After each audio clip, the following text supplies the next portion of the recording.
அவ எதையுமே சொல்லாம ஒன்னு ஆழம் பாக்குறதும், நீ எதையும் நேரடியா சொல்லாம அவ மனசை ஆழம் பாக்குறதும் என்ன விளையாட்டு காரியம் மாட்டேது? அவ கண்ணுல அப்படி ஒரு எதிர்பார்ப்போட வந்து நிக்கிறா. போகாதேன்னு ஒரு வார்த்தை சொல்லியிருந்தா அவ போயிருப்பாளா? தாத்தா தாத்தா அவனை தேடி வந்துட்டேன்னு ஆசையா ஓடி வந்தா தாத்தா. ஆனா அவ கிளம்புறேன்னு சொல்றா. அப்படி ஒரு முடிவு எடுத்துட்டு என்கிட்ட தைரியமா சொல்றதுக்கு வரான்னா,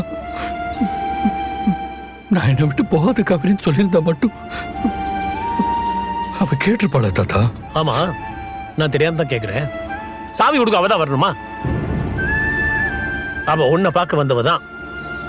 நீ ஒரு வார்த்தை, ஒரே ஒரு வார்த்தை சொல்லியிருந்தேன்னா கண்டிப்பா அவங்க இருந்திருப்பா.